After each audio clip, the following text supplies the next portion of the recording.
اگر کوئی شخص حکمرانی نہ رکھتا ہو اور وہ حکومت پر قابض ہو جائے، یا حکمران بننے کے بعد کوئی شخص لازمی صفات اہلیت میں سے کوئی صفت عارضی یا مستقل پر کھو بیٹھے، تو اس کے تسلط کی حیثیت کیا ہے؟ مستشرقین کہتے ہیں کہ مسلمانوں کے ہاں اس سلسلے میں کوئی نظام ہی نہیں ہے، وضاحت فرما دیں۔ یہ بات نہیں ہے بھائی، اسلام نے تاریخ میں ہم دیکھتے ہیں کہ مسلمان اس معاملے میں تناؤ کا شکار رہے ہیں، اور اب تک اس سلسلے میں ہم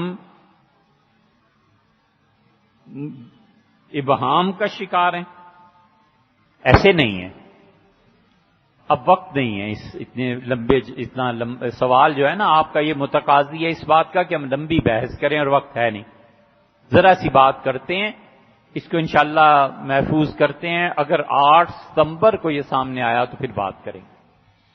ہمیشہ یاد رکھیں، ہم نے شریعت کے نظاموں کو پڑھا نہیں ہے، ہمیں صرف شریعت کی عبادات تھوڑی بہت پتہ ہیں۔ شریعت کا سیاسی نظام، سوشیالوجی جو اسلام کا اپنا ایک نظام ہے، ہم نے بالکل اسے نہ سنا ہے نہ پڑھا ہے، اور مستشرقین ہماری لا علمی کا فائدہ اٹھاتے ہیں۔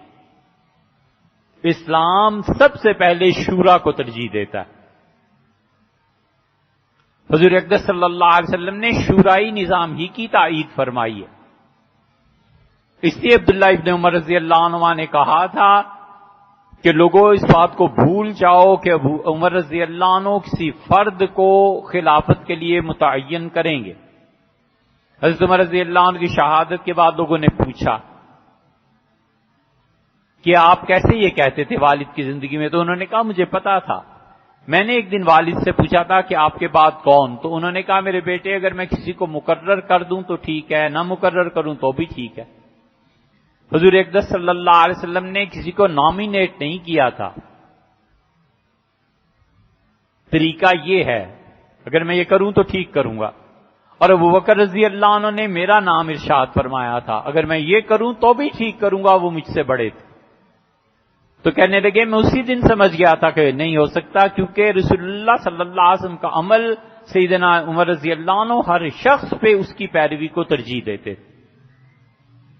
اس لیے شورا اصل نظام یہ ہمارا اور اہل تشیع کا بنیادی اختلاف جو قیامت تک حل نہیں ہو سکتا، وہ یہی ہے کہ ہم کہتے ہیں ہمیشہ خلافت شورا کا نتیجہ ہے۔ وہ کہتے ہیں حکومت منصوص ہے، اللہ کی جانب سے اہل بیت کرام میں رہے گی، اور امام متعین ہے جو خدا کرے۔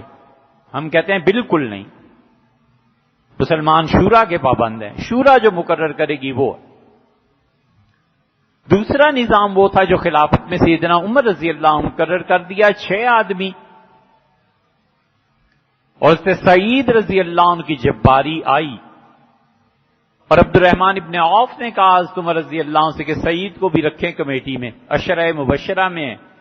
سیدنا عمر رضی اللہ عنہ کا میں جانتا ہوں سعید بہت دیانتدار اور اہل ہیں، لیکن تمہیں یہ نہیں پتا کہ وہ میرے بہنوئی بھی ہیں۔ میں نے اگر اپنے بہنوئی کو رکھا اور خلافت ادھر چلی گئی تو لوگ کہیں گے کہ خلافت عمر نے اپنے خاندان کو دے دی تھی۔ یہی وہ حکمت ہے جس کی بنیاد پہ ہم کہتے ہیں سیدنا علی رضی اللہ عنہ رسول اللہ صلی اللہ علیہ وسلم کے بعد اگر صحابہ رضی اللہ عنہ چن لیتے تو سارے رسول اللہ صلی اللہ علیہ وسلم کے مخالفین کہتے، اور علی کے بعد حسن آ جاتے، اور حسن کے بعد حسین آ جاتے، اور حسین کے بعد زین العابدین آ جاتے، ان کے بعد باقر آ جاتے، اور ان کے بعد صادق آ جاتے، اور یہ سلسلہ یوں چل پڑتا، رہتی دنیا تک اسلام کے چہرے پہ کالک لگتی کہ رسول اللہ صلی اللہ علیہ وسلم بنو ہاشم کی حکومت قائم دنیا میں کرنے کے لیے آئے تھے، باقی نبوت کچھ نہیں تھی۔ وہ تو چاہتے تھے کہ ہاشمیز کی حکومت قائم ہو، اور وہ تو چاہتے تھے کہ ایک خاص طبقہ رہے۔ یہی وہ چیز ہے جو اہل تشیع اب بھی کہتے ہیں۔ ہم کہتے ہیں بالکل نہیں، صحابہ رضی اللہ عنہ نے کمال کیا، ابوبکر رضی اللہ عنہ نے کمال کیا، عمر رضی اللہ عنہ نے، انہوں نے ہاتھ پکڑا اور ہاتھ پہ ہاتھ رکھ دیا، ان کا بیعت کرو۔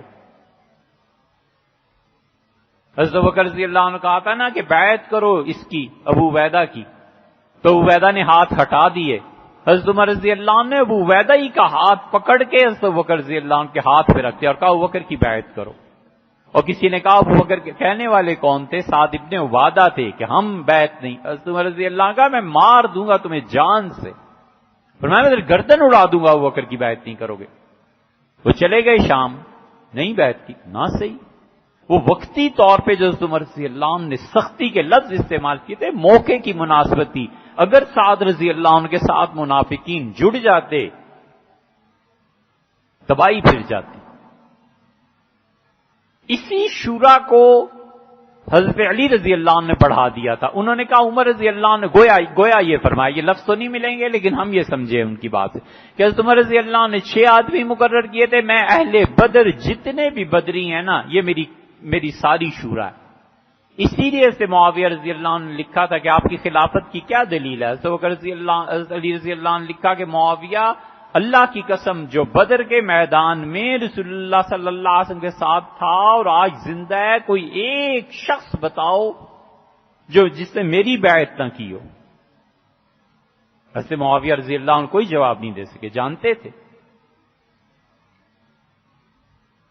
خلافت کا نظام قائم رہے اور حکمرانی شورا سے آئے. یہ عین اسلامک اسٹیٹ ہے. عدل کا نظام قائم رہے، اور جیسے آپ نے لکھا ہے جبر سے حکومت آ جائے تو یہ سلطان ہے.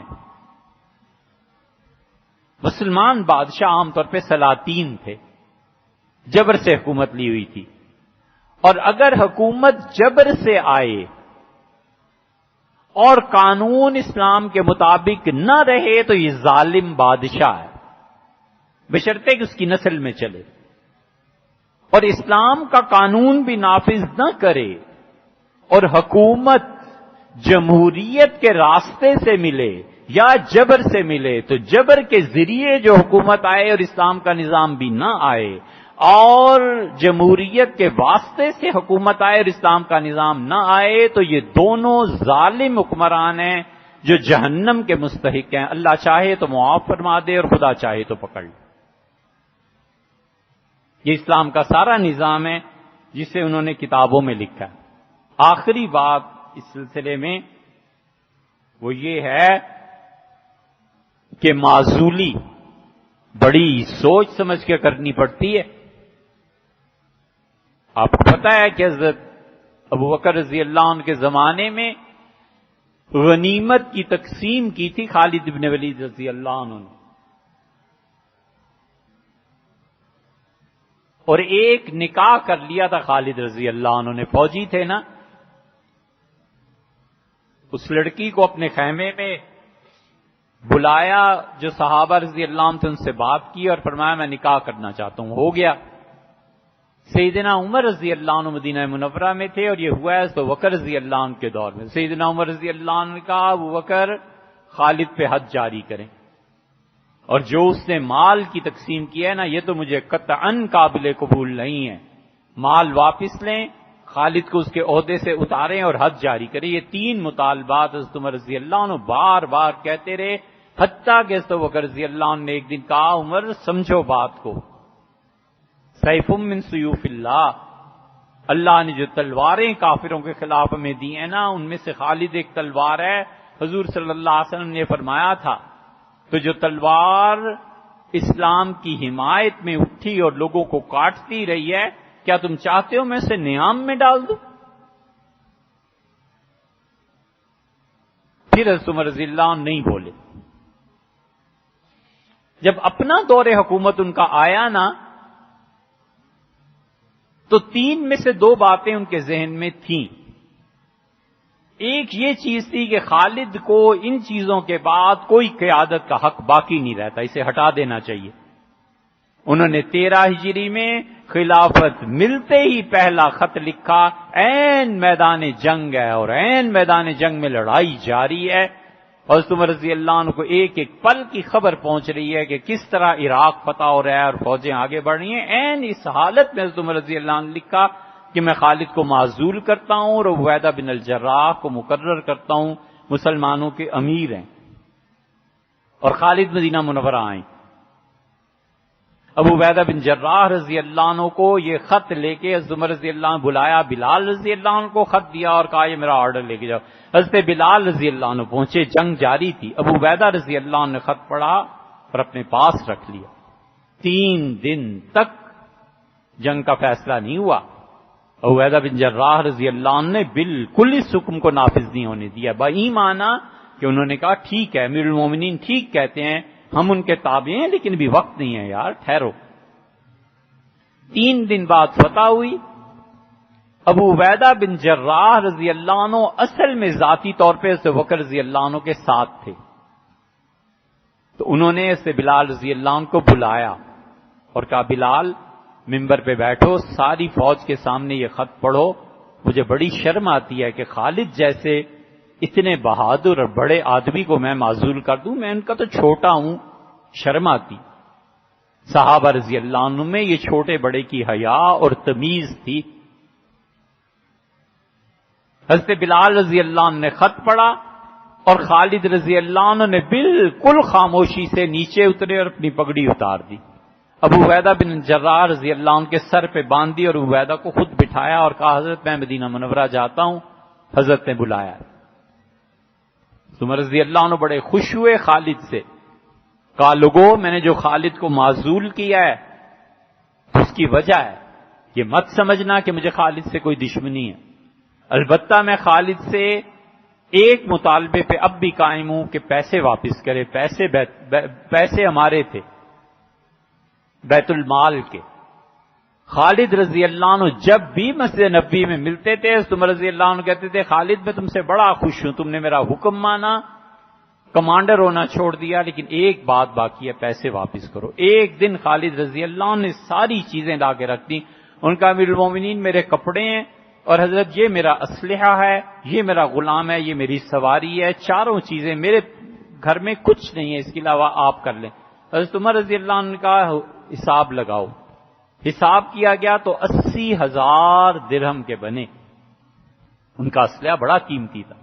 سیدنا عمر رضی اللہ عنہ نے کہا 40,000 ہمارے ہیں، بیت المال میں جمع کراؤ خالد، اور 40,000 تمہارے۔ خالد رضی اللہ عنہ 40,000 لیے، خاموشی سے چلے گئے۔ یہ مزاج ہے اسلام کا کہ معزولی میں بھی امیر کی اطاعت ضروری ہے، امیر المومنین کی اطاعت، اور امیر المومنین باوجود خوشی کے سرکاری مال ہے نا، عام پبلک کا حق بنتا ہے نا، بالکل کسی چھوٹے بڑے کی تمیز نہیں، پیسہ جس کے ذمہ بنتا ہے جمع کرائے، یہ ہے مزاج۔